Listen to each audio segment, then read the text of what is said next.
Hey there, everybody. It's Eternal Snowman here with another episode of the TLT podcast. And this time I'm going to be looking at week 3 and week 4. So, looking back on week 3 and looking forward to week 4. And I don't have a guest with me again because it's holiday season and I've been busy. So, I haven't been able to really find time to get a guest for other people. But I'll be going through all the important matchups that happened last week, like highlight rounds as well as upsets, and then we'll go into week 4 and just see where we at. So um, SMB versus Rosie was the first one of the highlight games that happened, and I don't think this one really deserved to be a highlight game in my opinion, just because I think SMB had Rosie outclassed by like a good margin, um, and it wasn't really a close set at all. Rosie did try to bring some interesting stuff in NU, but really didn't really challenge SMB at a high level. All the games were not very close, and the set was pretty boring. In fact, we actually did stream this set live, but we actually thought it was so boring that I didn't upload it to my YouTube. So yeah, it was unfortunately not the best set, but SMB did take that one. Ziri versus King of Crimea, that was a very good set with close games all around, and King of Crimea did pull out in the end, and it was a very good set. That one is uploaded to my YouTube, so you can check that one out. It's a very impressive win as well with taking on Ziri, and he had pretty tough matchups being taken out of winners by Big Boy and by losers by King of Crimea, so unfortunate for him. Frisso and Plimsoil Punks actually went to 3 games, which is a very close set. Although Frisso should have won in 2 if not for some unfortunate luck. So, yeah. But that was a very interesting set to watch. Neomod versus Ham was also pretty interesting. Ham took that in 3 games. He lost OU, and Neomon won, Ham won LC and I want to say NU or RU? No, RU. Um, and then Twixtree versus Plaz was actually activities, so that one doesn't count as a highlight game. And then the big upset for this round was myself. So I lost. I kind of. Oh, and also Prince of All Tacos. Prince of All Tacos actually did win his round 4 set, so I'll talk about him a little bit later because I remember his round 4 set a little bit more clearly. And then B-Dub also lost, but I don't know how much B-Dub was trying, to be honest. Um, and then myself versus Chinese Food Lover. I'm gonna give a lot of props to Chinese Food Lover because this guy actually, okay, for a good reason. I slept on him because he has no post. I knew basically nothing about him. But he's actually a pretty good player. I choked the doubles game away. I should have played better. He had a pretty good team, a very meta team, which I wasn't necessarily expecting, but I was prepared for the possibility of. I choked it away with a recover. I should have recovered with Gastro on like this third to last turn, and I would have had a guaranteed win. But I didn't, and then I lost because of it, which was like my fault. But in UU, made a play that I still would have made every time, which was U-turning with Bandit Scizor on a Mega Altaria. Because if I did VP, then my Zero Aura would have cleaned the entire team because he had no switch-ins for Zero Aura. But he made the call out that either he made the call out or just click Flamethrower or whatever it was, but it ended up working for him, and I pretty much underestimated or I didn't make correct reads throughout the entire set or throughout the entire UU game against Stall. And normally, like my team didn't have an amazing matchup versus Stall. Like the best thing I had was Zero Aura. But like this, basically, because I didn't make the correct calls, and he like credit to him, he made the correct calls, like for most of the turns. That then I was put on the back foot because um, he played it a little bit more aggressive than I would have expected for Stall. But yeah, credit to him, he beat me. And then we're going to move to round 4. I think that's basically everything that interesting that happened in round 3. And then in round 4, we are back to the losers winner, both having losers and winners. And there's already some sets that have happened. OD beat Hellray, Chaitanya beat Mackknife, and Prince of All Tacos beat Havens. So I'll start with the matches that have already finished. So I didn't actually watch the OD versus Hellray set, but I'll watch it after this. But I'm not surprised at all. OD is a better player than Hellray, and also because OD has the advantage in the tiers that Hellray is actually good at, then it's just a really bad matchup for Hellray. Chaitanya versus Mackknife. I'm not surprised Chaitanya took that.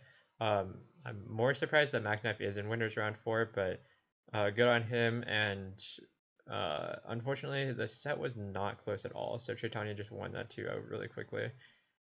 Prince of All Tacos versus Havens. I didn't really enjoy watching the set at all. I think that Prince of All Tacos brought some very whack sets that ended up working out for him. In a way, I find him similar to how I was a couple years ago. Basically, was being able to win with sets that aren't very much meta or even like necessarily good, but they work out for him. So like, it's not really something that you can really complain about because if they work, then they work, right? But like until he proves that it can work against like a better opponent, which like no offense to Havens, like he just isn't top level competition. Compared to like I mean he's going to be playing probably Plaz next round if Plaz wins his set. So if Prince of All wait no, he'll be playing someone who comes from losers I think actually. Um, but yeah, it doesn't matter. Then there'll be then he'll have to prove like if he can really continue this level of production at a high level. Okay, but then going to the sets that haven't been played. Mysterious M versus Ninja Dog. This is definitely my highlight for this round. I think Ninja Dog has overperformed what is expected of him to this day. Oh, MJ doesn't have the bracket on this round, I don't think. Oh, here it is. So I think Ninja Dog has overperformed the expectation of like where he is right now.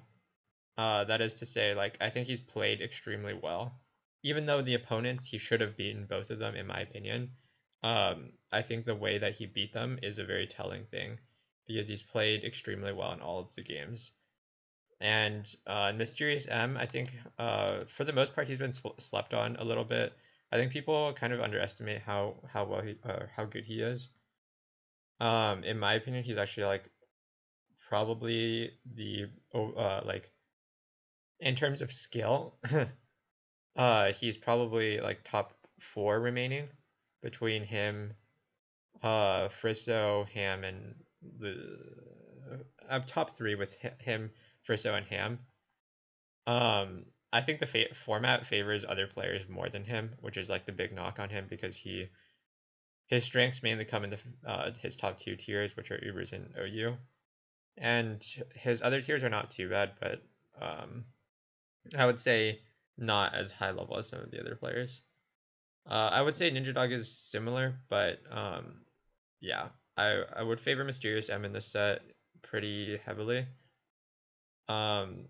But once again, Ninja Dog has been playing very well this tournament, and I think it's possible for him to beat Mysterious M. I'll say Mysterious M 60-40 here. Leo versus PCD. So Leo traditionally would be the favorite here, but I think PCD has overperformed significantly over expectation, and I think he has a high potential to go pretty far here. He doesn't really have the hardest bracket. Like he hasn't matched up against people that I would consider like super top players. No Mysterious M or Ninja Dog left in the bracket. I mean, um, so he has the potential to go far because he's already beaten the people in his bracket that would have been the difficult challenge, which was Frisso and then Twixtree. I would rate Twixtree and Leo like kind of similarly, though. I think that how PCD performed, I think will be telling, and I think he'll beat Leo here. I think it'll be 2-1, and I'll favor PCD about 55-45 here. Basically just on recent performance, I think is good enough to win. Chaitanya versus MacKnife has already happened. Jordan versus Snowfall is probably the best matchup. Between this one and Mysterious M versus Ninja Dog, this is definitely going to be a very good set with Snowfall or Akiko just beating Ham in round 2. Jordan has not played the highest level competition up to this point, but I have high faith in his ability to play at a high level. And his NU ability is pretty strong, which is Akiko's best tier. So I expect this to go to be a very good, interesting set, and definitely one of my highlights for this round. I'm interested to see what tiers they play because I think that will vastly change the outcome of this set. I expect Jordan may lock OU or maybe RU, and I expect Akiko to lock NU, and then it really just depends on what the final game really comes down to. I don't think either player is going to be heavily favored in their lock tier, no matter what they lock, because I think that their strengths are somewhat overlapping. Um, but I'll be interested to see this set because I think it will be a great one. I would say I favor Jordan probably like 52-48 or something like that. Very close set. Cam versus the Franklin. Cam has had a relatively well, no, actually coming off a strong week 1 performance, which meant that he beat Plaz. His bracket has been somewhat easier since, and so I think he's going to be favored against the Franklin. I think he's proven a lot more in this tournament than I originally thought that he could do. Um, his main his main strength is his experience in playing tours, and a lot of the other players that he's played against won't have that sort of experience. And I think he's proven that he's actually much better than I originally anticipated. So I'll favor him over the Franklin, probably 55-45. Arsenine hasn't played the highest level competition, yeah, up to now. So I think Cam is better than both BDov or has played better than both BDov and Sam Spark up to this point. 100% GXE versus Big Boy, and first off, I'll say 100% GXE has played extremely well throughout his time in TLT, and he's been one of the surprise players up to now. That said, he hasn't played the highest level opponents. Sanjay definitely did not bring his A game to his set. And he beat Toe, which is once again not the best set. But now he faces up against Big Boy, who I believe is one of the most elite players left in the game, and he has just come off a win against Ziri, so I'm going to be favoring Big Boy pretty heavily. I would say probably 60-40 this time for Big Boy. Naruto Sage versus Satsat. I'm going to favor my boy Naruto. Sage, he is one of the underrated threats for sure in this remaining in the bracket. I don't think I've heard many people at all talk about him. And you know, he hasn't had the highest level competition either, but I do definitely think that he is a more well-rounded player than Satsat. They'll probably be playing something like RU, UU, and then like Ubers or something like that. And I would favor Naruto definitely in his lock tier, and I think it's possible that he could even take Satsat's lock tier. So we'll just have to see how this set pans out, but I would favor Naruto something like 55-45 here. SMB versus Negatory. I'm going to favor SMB super heavily. Other than his loss to me, his other sets have looked very clean, so I think he has shown a level of consistency that Negatory has yet to face, yet to show. So SMB favored here 70-30. Unless Negatory brings out some big cheese, it's going to be really hard for him to win this set. Pichu Clouds versus King of Crimea. Both of these players are actually pretty underrated for where they are in general. I would favor King of Crimea slightly just because I think coming off a win on Ziri, that's pretty impressive. And I think he has a better understanding of the neutral tiers and stuff, so I'll favor King of Crimea slightly, something like 53-47 or something like that. It's a little bit more than the other set that Jordan versus Akiko, but not as much as some of the other sets. Frisso versus Huskies. I think Frisso is going to be heavily favored here as long as he gives his best effort. I still believe he's one of the favorites to win this, even though uh, it means that he will match up against Ham. If everything goes as I predict, Frisso will match up against Ham in the next round, meaning that is a bad time.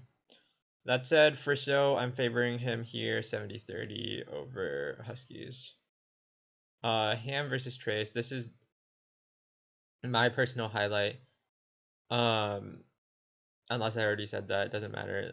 Just because of the personal implications this has for me, because these two are some of my closest friends, and I mean, it's gonna be fun to watch, even though the set is gonna be hilariously bad since they're playing what PU, mono, and doubles, all tiers that neither of them really play.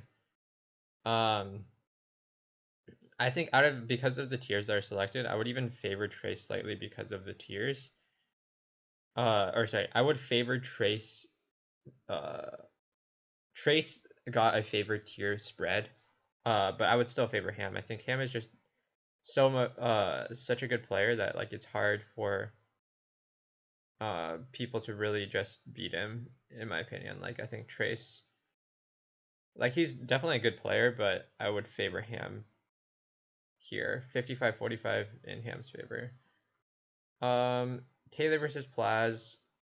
Plaz, I think it really just comes down to motivation for him. He definitely has the potential to go far, but it's more about whether he wants to go far here. So I don't really know. I'm not going to predict this set just because I think it's more about how much Plaz shows up on the day as opposed to how much. Because if he plays up to his potential, I would say he's definitely favored here, something around 65-35, maybe 60-40. But if he doesn't show up, then definitely Taylor can take this set. Luthier versus Spitfire Arcanine. Similar to Plaz, I think it really just depends on how much Luthier cares, and also, to an extent, how much Luthier shows up on the day. The biggest thing about Luthier is that he has a large amount of inconsistency, so on some days he plays extremely well, and on other days he just chokes his sets away extremely hard. So if he shows up really well on the day, I would say he's favored something like 65-35, but it could even go down to as bad as like a 50-50 matchup for him if he doesn't play well on the day. That said, I'm still going to favor Luthier 60-40 in this matchup. Weeping Devil versus Chinese Food Lover. Whimpering has not shown me anything impressive up to this point, and Chinese Food Lover has shown me some quite impressive games. I mean, I'm obviously going to be biased because I lost to him, but he is actually being slept on right now. I think he's played some amazing games, and definitely is someone who guys should be watching out for potentially to make some upsets in the future. I don't know how far he can go in the tournament because lack of experience, and when you get to the higher rounds, it's more about like pressure and not making misplays and stuff. But in these early rounds, I can definitely see him making some upsets, potentially into the future rounds. But I'm definitely going to favor him over Whimpering, something 65-35, maybe 70-30. I think he's a significantly better player. So with that, wait, did I just miss the bracket here, or like, was it updated? Okay, never mind, whatever. Nobody's, never mind. Anyway, thank you guys for watching.